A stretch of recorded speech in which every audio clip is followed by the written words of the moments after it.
Welcome to the Crazy Happy Podcast.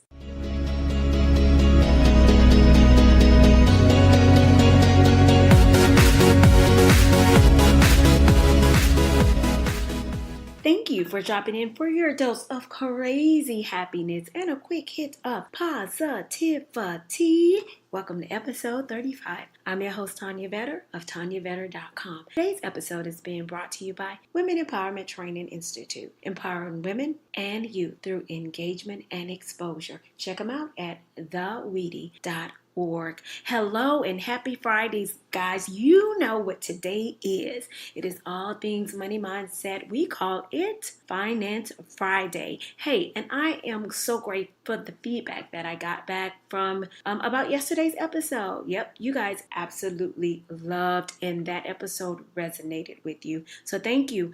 And we know today is Finance Friday, so today's quote comes from Eric Butterworth, and he says, "Prosperity is a way of living and thinking, and not just money or thing. Poverty is a way of living and thinking, and not just a lack of money or things." And that's by Eric Butterworth. Now let me tell you, this is the author of I Discovered the Power Within. If someone told me that I could only take 2 books with me and be sent off somewhere for the rest of my life, it would hands down be, of course, the Bible. And the other book, if they said it had to only be 2, it would be Discover the Power Within by Eric Butterworth. This book is a powerhouse. But I love that quote because it brings me to today's topic. And today's topic is the money story. Yesterday we talked about rewriting your story. Today we want to talk about the money story you're telling yourself. Say what? Yes. We all have a money story that we tell ourselves, right? And we share with others at times.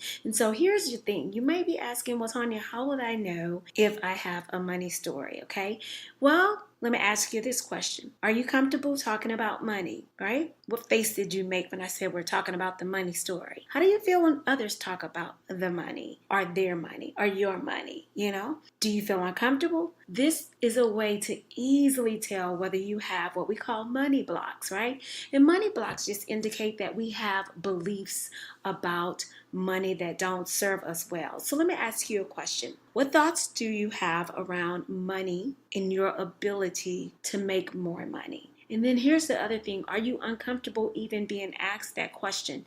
A lot of times, the money stories that we have, just like in yesterday's episode I shared with you, has been programmed. It's also the same as it relates to our understanding about finances, right? And that's where we get the old stories about money. But there are ways to start removing those blocks because that's all they are. And trust me, if you don't remove those blocks that you have and change those beliefs about money, then you will have the potential to block financial abundance. Or guess what? Say, for instance, you may know someone or you may be someone who has the physical currency, but if you don't value it and if you still have blocks about it, I guarantee you 100% of the time you won't even be happy with what you have, right? And we see this all the times. So how do we change our money story? Okay, I'm going to be as honest and transparent as I can with you. I had huge money blocks, right? One money block I had was that I thought that we had to immediately spend it because I was always under the impression that, what did they say?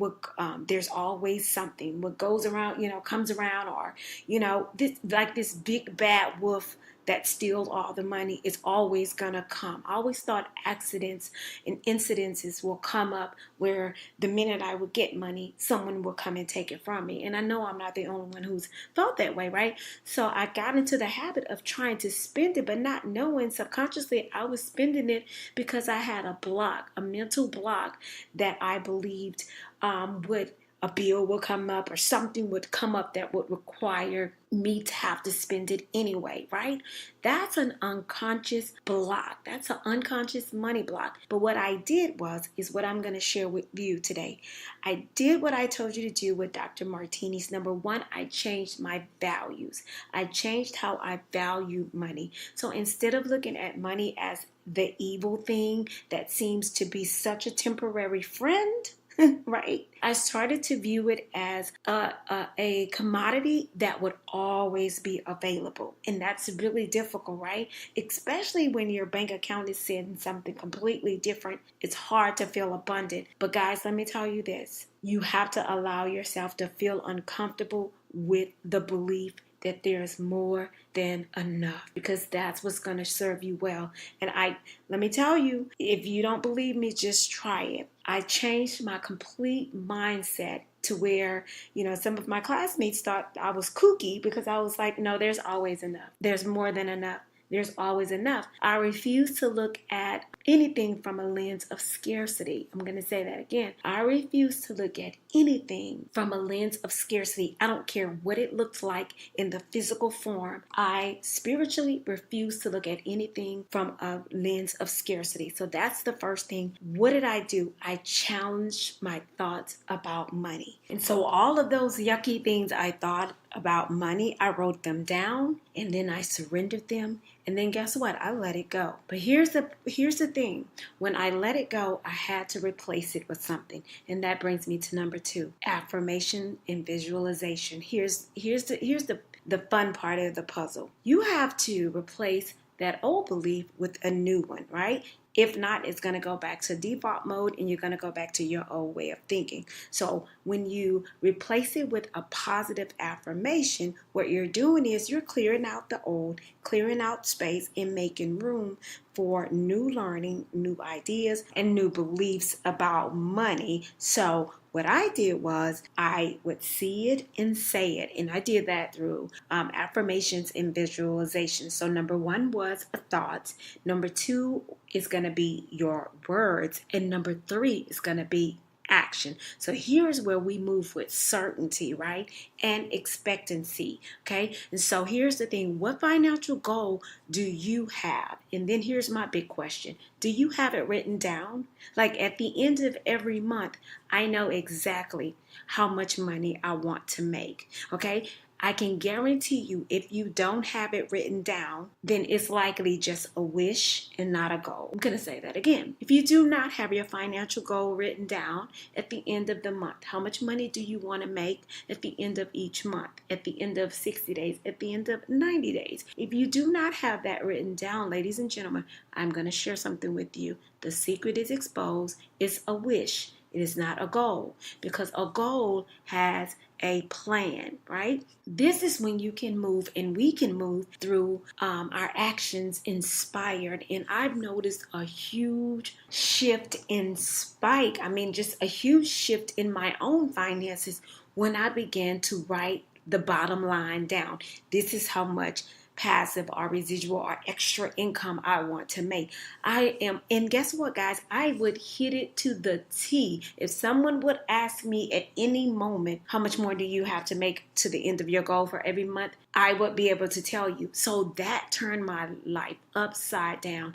And the final thing that I'm going to share with you with number 4 is to change your money story. You have to be a giver. And you will hear me say that over and over and over. Why? Because the minute I became a giver, in every sense of, 10% here, 10% there, to like really being dedicated to it, to where I was seeking out opportunities to give, it was the richest thing I could have ever done. And I'm going to leave you with this because I can sense, and I know for a fact there are some people that have a struggle and say, I really don't know what I want to do creatively to make extra money. And this is what I will tell you in the book, Discover the Power Within. I love a sentence in there where he says, when you pray as a beggar, you'll get a handout. But if you pray as the son and child of God, you will be given ideas. I'm going to say that again. He says, when you pray as a beggar, you will get a handout. And trust me, I've been that person before, guys. But if you pray as the child of God, you will be given ideas. Have an amazing weekend, guys. You know what I say. Be light, be love, be you. Have a good weekend.